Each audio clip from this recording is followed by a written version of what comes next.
from Weck's legal dictionary is, you don't debate science in a court of law. Objection! the aircraft trajectory model employed in this study. If it is such that an assumption in a paper by NASA that is made for the sake of doing an equation must actually mean that that is representative of reality, then that also means that NASA are admitting that the acceleration of gravity is constant, which we know is not true. The air density is constant, which we know is not true. Use your noggin, Eric. Hello, lovely people. My name is Emma. Welcome back to my channel, and welcome if you are new. Now, ever since the final experiment in 2024, the Flat Earth community has certainly died off on the internet. If you missed the final experiment, it was essentially an expedition that took years of preparation. A bunch of prolific Flat Earth YouTubers were taken to Antarctica to see the 24-hour sun, a phenomena that cannot be explained using the Flat Earth model. It was a beautiful thing, it changed hearts and minds, and ever since then there have been far fewer Flat Earth videos on the internet. However, some people's lives revolved around, if you'll pardon the pun, Flat Earth conspiracy theorizing. And that was their whole living, their whole social community, and no amount of proof, however definitive, is ever going to be enough. That leads us to a man called Eiynk Dubay. If you've seen much Flat Earth content, you've probably, almost certainly, I'd say, have come across him, especially if you're a follower of Simon Dan. There's a video on Dan's channel featuring Eiynk Dubay from a few months ago. I'll leave it in the description for you. I think you should check it out. You'll enjoy it. And let's be honest, Dan knows a hell of a lot better than I do what he's talking about. Nevertheless, I think that my idiot brain is the perfect counter to the Flat Earther idiot brain. Now, since Eiynk Dubay, as far as I can tell, has no relevant scientific qualification, I think that makes me, a two-time graduate of the arts, the perfect person to debunk his latest video. Yes, he is still making videos. This is 1 week old at time of filming. Isn't that exciting? The only information I can find about Eiynk Dubay personally is his own profiles written online. His Amazon profile says that he was a former university professor. The most detailed information I can find on that is a spurious website that alleges he has a double bachelor's in art and philosophy. Fellow student of the arts, maybe. There's nothing more suspicious to me than somebody being like, I was a professor. I was a professor at a university. One presumes he says that so that people will assume he has a scientific background. It's a bit like saying, I was a businessman. I worked in business. Name the company? Name the university? Whatever. He's also a self-described yogi. A picnic basket. Not that kind of yogi. Sun salutation kind of yogi, I think. And he's written 7 books about Flat Earth, I guess. Another fun alleged fact, which I cannot verify because the original video has been removed, allegedly Eiynk Dubay is also a Holocaust denier. Just an all-around fun guy. So despite the... I spilled my coffee. This is what happens when you have your coffee in a different place to usual. Don't look at this.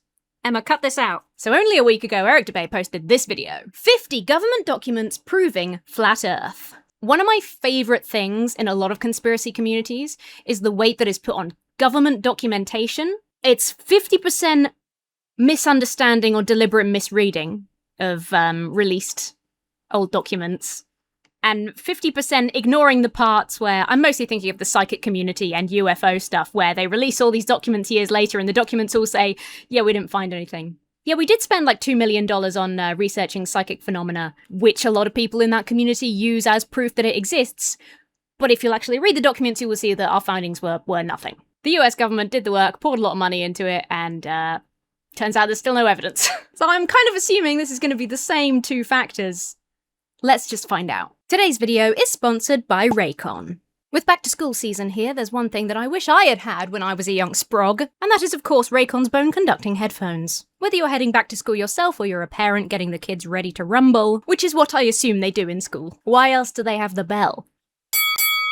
These are an excellent back-to-school essential, especially for student athletes or anyone with an active lifestyle. As you may guess by the name, these use off-ear audio sending sound through vibrations in your bones. Not only is that really cool in a slightly freaky way, but it's also a great reminder that we all have a skeleton inside of us. Your ears are still open to the world around you, there's nothing stopping external sound coming in, but you still get crystal clear audio. These are the best for when you're on the go. I really like these for listening to podcasts and videos while I'm walking somewhere. These are built for all day use. You've got 13 hours of battery life. They're IP68 waterproof and dustproof. That means you're good in sweat and rain and even running on a sandy beach, which means you can listen crystal clear to the theme music from Baywatch while running in slow motion on the beach. The bone conduction headphones are the perfect back-to-school companion. Click the link in the description, scan the QR code, or go to buyraycon.com/EmmaThorneBC for 20% off. Thank you to Raycon for sponsoring this video and keeping me safe on my daily walks. Do you have bones?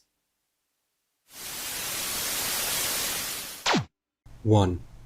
In 1961, NASA released a report titled Calculation of Wind Compensation for Launching of Unguided Rockets, which described their attempt to find a method for calculating wind compensation for unguided missiles and rockets. Wow, he really doesn't beat around the bush, does he? Apparently, I've said beat around the bush as a phrase now 4 videos in a row. Quite possibly I need to get out more, update my lingo. Oh, I haven't turned on my flap.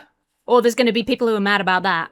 Oh, my flap is nudging my granddad. Okay, hold on. There we go. They can live in harmony together, it's okay. Love that. Straight in.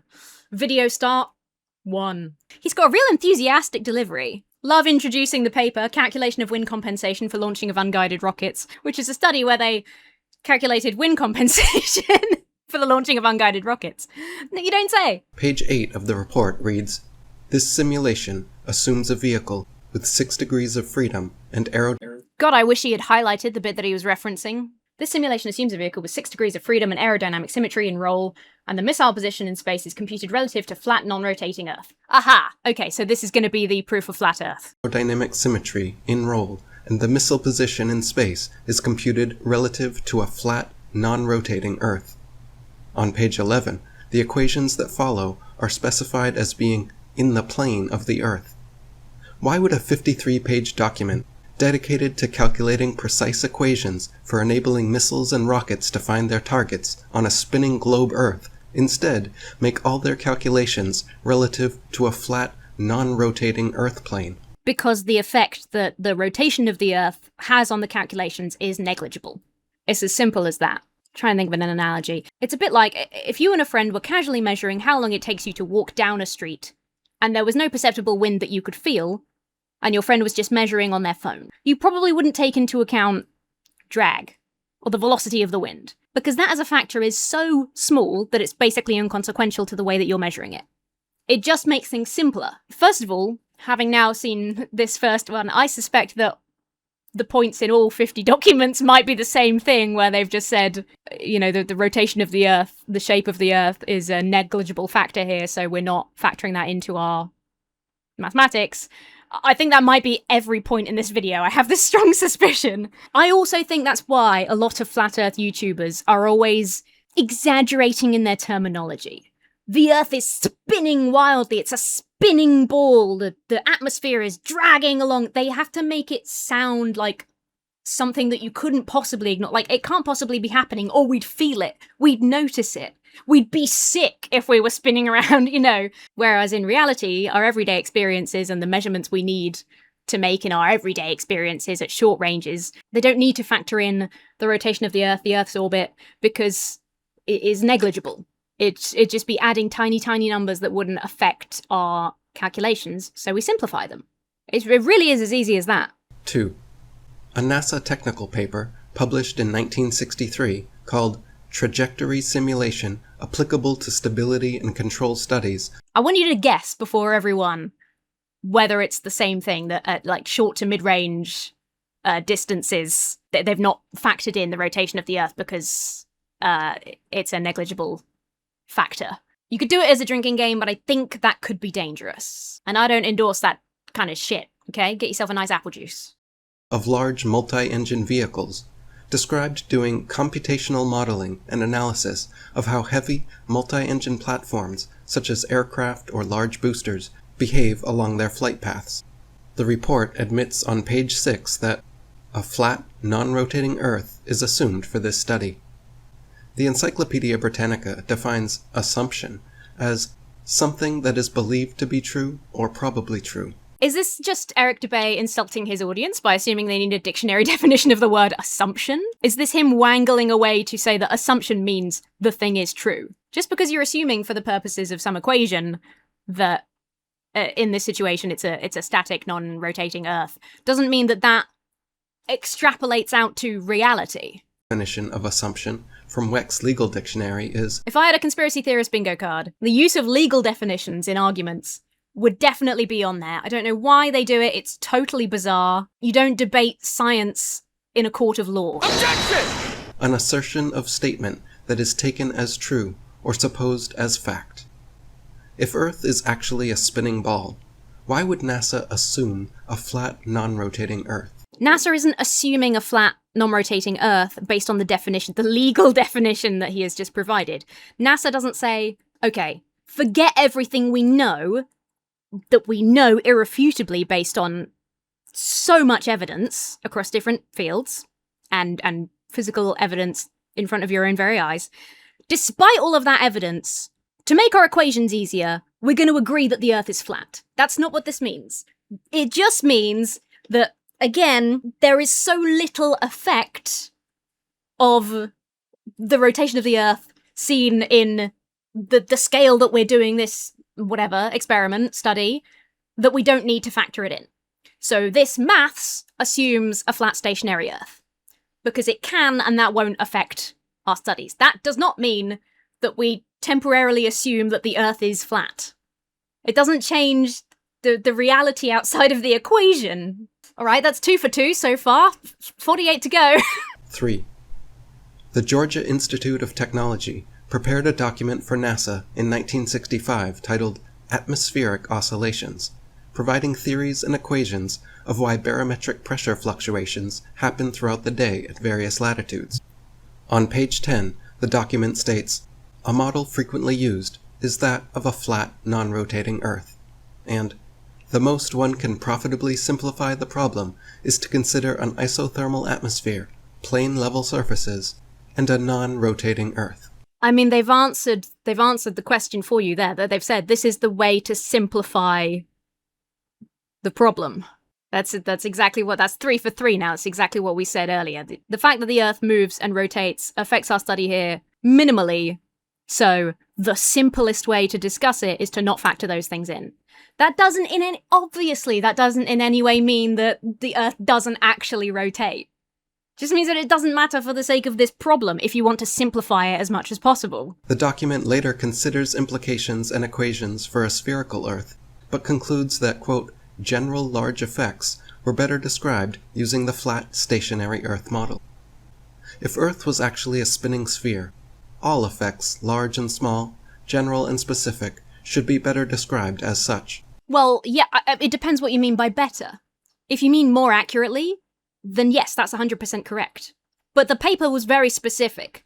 The simplest way to describe this is using a stationary model. Whether you're describing the most accurate or the simplest will change whether you factor in the shape of the Earth and its rotation. 4.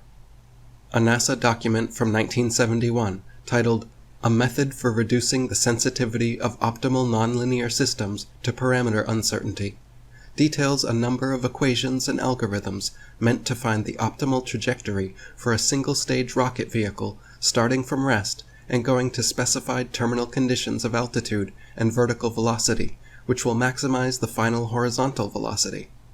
On page 14 of the document, it is admitted that the idealizing assumptions made include a flat, non-rotating Earth. If Earth was actually a spinning globe, and not a flat, stationary plane, surely these complex equations and algorithms for optimal rocket trajectories would have to take this into account. Well, why are you picking on the shape of the Earth? Let's look at the other factors here. The idealizing assumptions also include a point mass vehicle, a flat, non-rotating Earth, a constant gravity field, which the Earth does not have, constant thrust and mass loss rate, which the vehicle is not going to have perfectly constant thrust.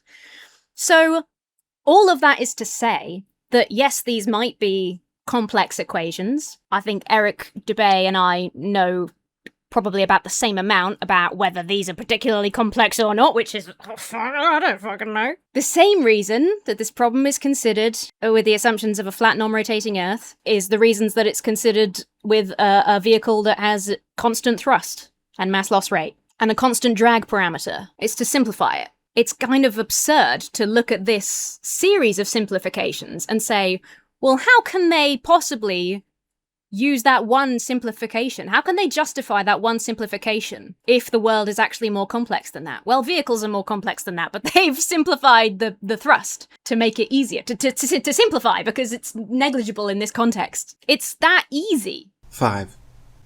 A NASA report from 1972 entitled Determination of Angles of Attack and Sideslip from Radar Data and a Roll-Stabilized Platform stated on page 2 that equations for angles of attack and sideslip relative to both a rolling and non-rolling body axis system are derived for a flight vehicle for which radar and gyroscopic attitude data are available. The method is limited, however, to application where a flat, non-rotating Earth may be assumed. Meaning, exactly what it says, this method is limited to these assumptions in order to simplify it. I think that wording, because for some reason, needling precise terminology is a very important part of pretending the Earth is flat.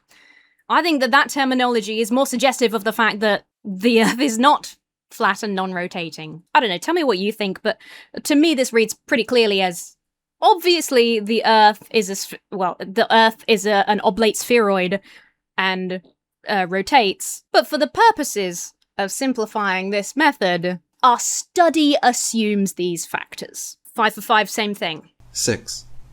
A NASA contractor report from 1978 titled Investigation of Aircraft Landing in Variable Wind Fields, covering equations of motion for the effects of wind on aircraft landings, stated on page 6, the aircraft trajectory model employed in this study. Same thing, and once again it's given us joyfully a big list of things that we know to be untrue based in reality, but can be assumed for simplicity when performing this study. If it is such that an assumption in a paper by NASA that is made for the sake of doing an equation must actually mean that is representative of reality, then that also means that NASA are admitting that the acceleration of gravity is constant, which we know is not true.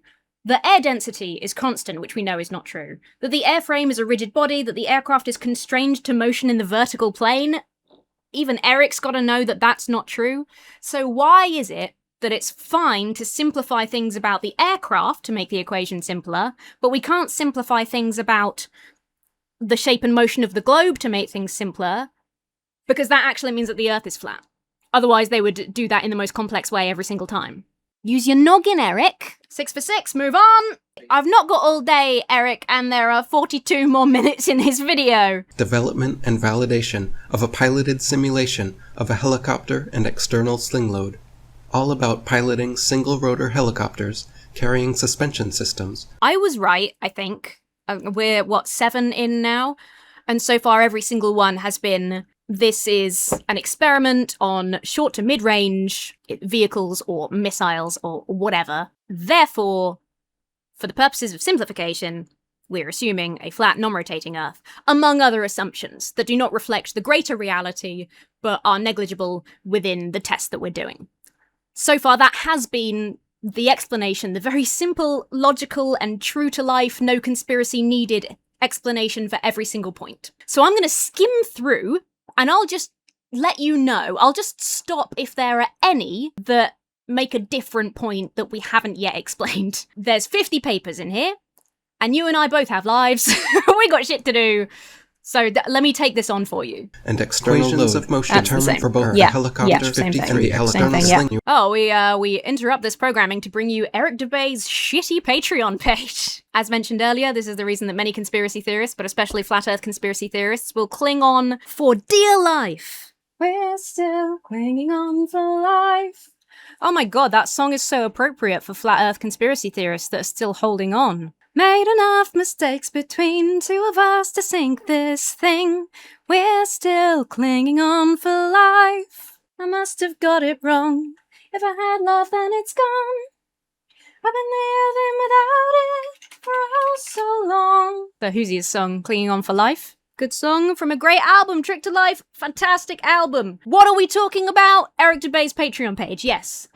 This is why they keep up the conspiracy. Because it is their livelihood. They don't know what else to do. They've poured however many years of their life into this. I guess being a yogi is not making him enough money. He needs Patreon supporters for his Flat Earth podcast. But how about instead you check out today's sponsor using the link down below, or go to my Patreon, patreon.com/EmmaThorneVideos, where there are longer, uncut versions of videos like this, debunking fools like that. And also some musical moments. If you really like that little bit of Hoosiers, you're gonna love some of the musical moments I got on my my Patreon. So anyway, let's get back to the documentation, Eric, please. Eric did include a little plea that said, "Hey, these videos and looking at these documents takes a lot of time and work and research." Yeah, I mean, I guess it did take a lot of research. In the original NASA scientists that performed these studies did a lot of research, and Eric has gone to the trouble of using them, deliberately misinterpreting them to spread a conspiracy theory. So, you know, if that doesn't deserve some cash from the audience, then what does? Broad equations to accommodate a wide variety of applications. Why in the world would their models and equations not assume a rotating round Earth? He just said it to make it simpliful. I'm starting to lose my mind. To make it simple and broad and far-reaching. Detailing experiments done for stability and control derivatives on SR-71s, carrying equipment externally mounted to the top of the fuselage. On page 11, we see once again, these equations assume a rigid vehicle and a flat, non-rotating Earth. The experiments included traveling up to Mach 3, or over 2,300 miles per hour.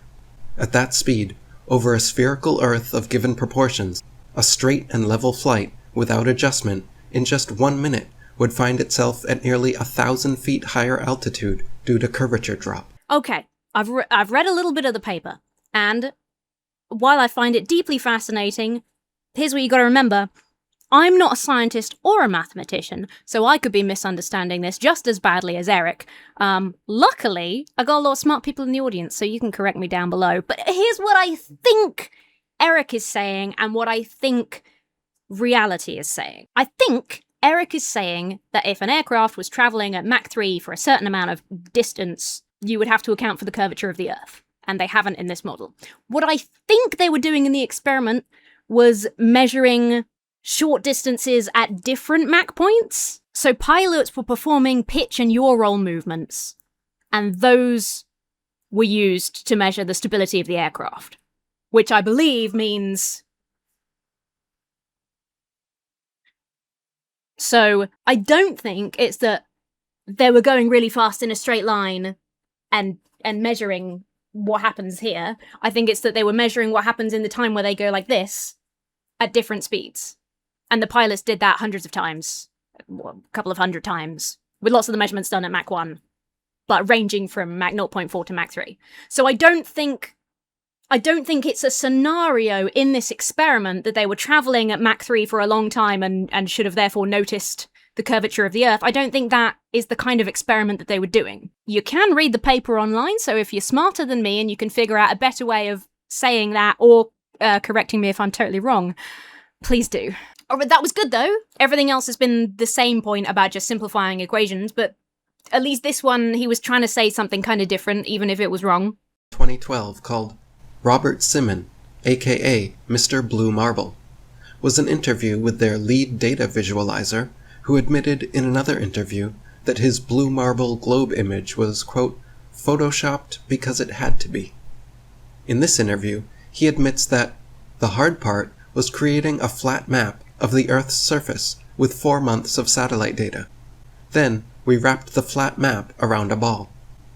But if Earth is already a ball, why doesn't the satellite data already come in that way? Well, because it's not a ball. It's like a lumpy squashed ball, if we're being honest. It's an oblate spheroid, not a sphere. If we continue reading, instead of cutting the quote off there, he says that his part was integrating the surface, clouds, and oceans to match people's expectations of how Earth looks from space. So Eric is saying, if Earth's already ball, satellite images just wrap around ball, and then boom. The blue marble, by the way, if you didn't know what that was, original name comes from a photograph taken from the Apollo 17 1972 by an Apollo astronaut of the Earth. But then in 2012, there was a series of blue marble photos using satellite images with little cloud cover to create an image of the globe that covers the Earth at high resolution. The satellite images were taken from low orbit. They had to be composited together because you can't see the Earth from that angle at that orbit. And it is a wide series of satellite photographs from different times and locations. So in that sense, it's not a series of photographs of the Earth taken from space like the original Blue Marble is. It's a composition created from satellite photographs. Because the satellite photos were taken in low orbit with a narrow field of view, they cannot fit together. You cannot physically slap them around a globe and have it work just because of the nature of the camera at that angle, at that orbit. This one, I think, is more a misunderstanding of photography and lenses and distance than it is the science of the shape of the Earth or anything. Yes, those images were composited in order to make them fit on a globe. They had to be, but the original satellite images are still all real. The original Blue Marble photo from 1972 is still real. The Earth is still an oblate spheroid. And moreover, why don't the satellites just take an actual photograph for us? Well, they do. That's what they do. It's all made from real satellite photos. It's just that their satellites are too low orbit to take the kind of photo that would... A photo that... you couldn't take a photo that encapsulated the whole globe because it's a globe. There would be no need for NASA's plethora of CGI composite globe images. I guess the CGI in a sense. But CGI is a very misleading term to describe a composition of satellite photographs that were edited to fit on a globe. It feels like deliberately misleading calling it CGI. 21. A U.S. Army Research Laboratory publication from 2000 called Modeling of Atmospheric Effects attempted to realistically model atmospheric effects and their impacts on the battlefield, from smoke, dust, and fog to thunder showers and weather fronts. Cool. This model works well over a flat Earth and a non-turbulent atmosphere. In the near future, this model will be added to the Electro-Optical Systems Atmospheric Effects Library. If the point is to realistically model atmospheric effects, why would the government waste time and money modeling a supposedly unrealistic model? Brother, have I got some bad news for you about what the government has and will continue to waste money on. It's the same thing, because it's the simplest way of doing it. He's again ignoring the fact that it says this model works well over a flat Earth and non-turbulent atmosphere. It's just both of those factors are being ignored in order to do the simplest version of this test. Same thing, move on. Page 7 says, it is assumed that the transmitting antenna and the target are located above, but near the surface of a flat, idealized Earth ground. And you know what? The real Earth isn't flat, and the ground isn't an idealized flat surface. Even if you believe in flat Earth, you know that that's not true. But no, the only bit that's the lie is the conspiracy bit that you make money off of. Same thing, move on. This model works over a flat Earth and non-turbulent atmosphere. Even with these restrictions, the model performs very well for many scenarios. But not all scenarios, because it's a simplification of the real effects of the Earth.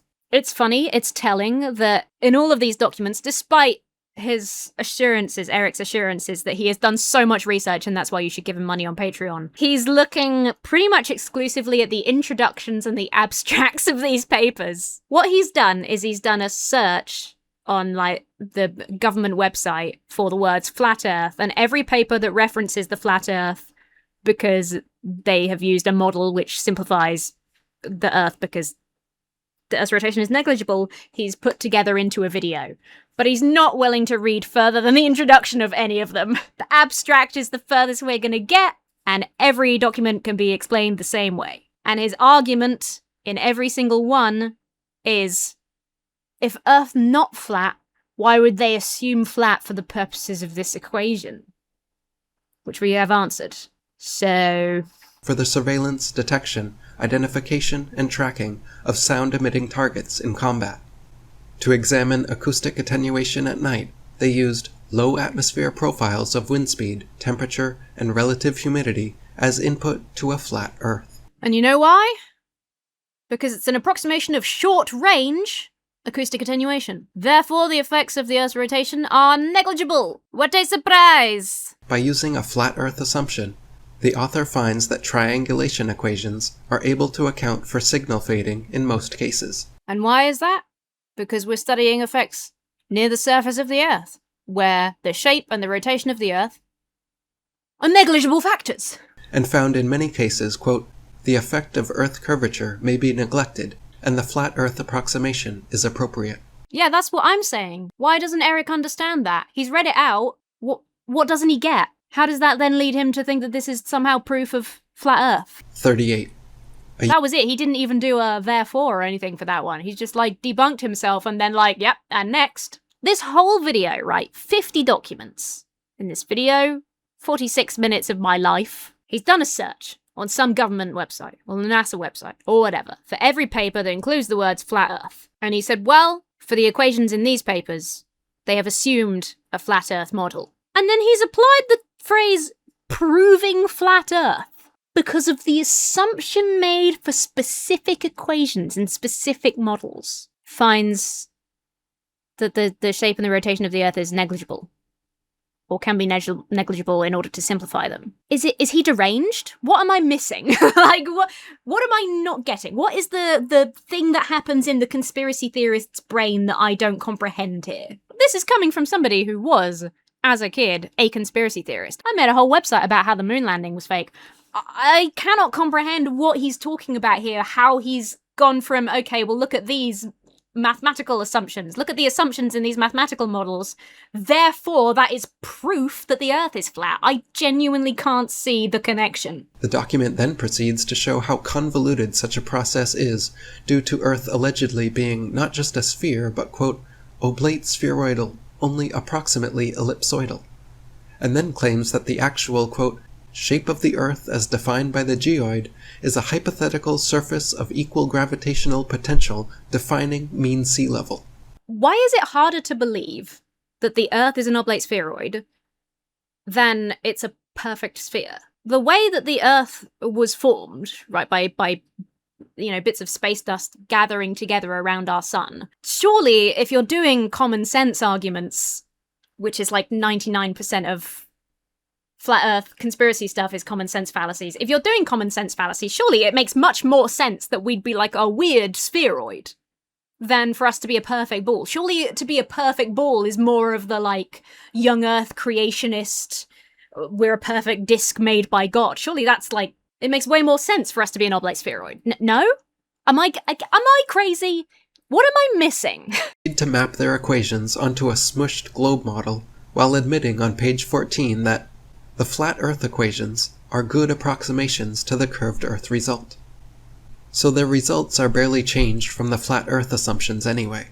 Because in this context, say it with me everyone, the shape and the rotation of the Earth is negligible. The complex equations for plane flights that follow in this document, along with all previous listed documents, should not be able to assume a flat, non-rotating Earth.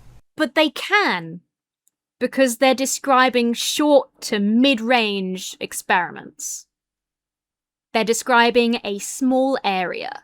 It's the same way if you're like in the Netherlands and you look and you're like, man, everything looks flat. That's because when you're looking at a small area, it might as well be flat because you're not at the scale where you can see the curvature. It's just the mathematical equivalent of that. We're at such a small scale that we don't need to factor in. It's an unnecessary complication to factor in the shape, the curvature, the rotation of the Earth. 50 documents proving flat Earth, debunked. It feels silly to say debunked because they don't prove anything. They're just using a simpler model of the Earth because they don't need to be overly complex.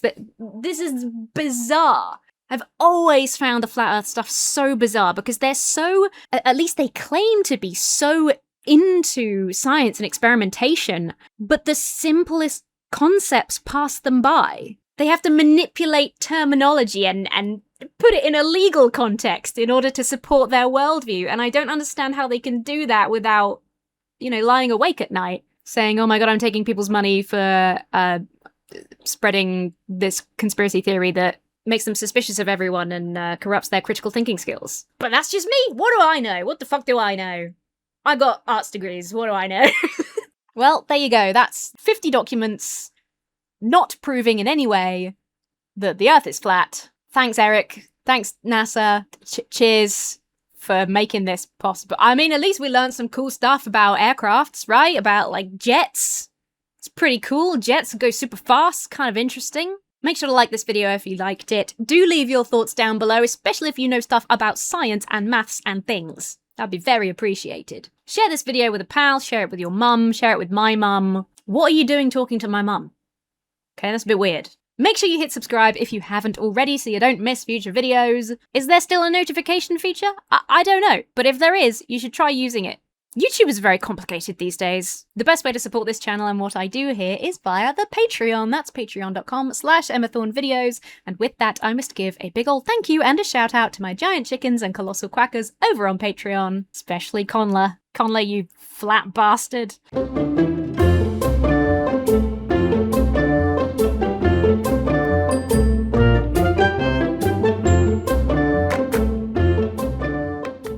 Most importantly, have yourselves a very lovely week, and I will see you really soon.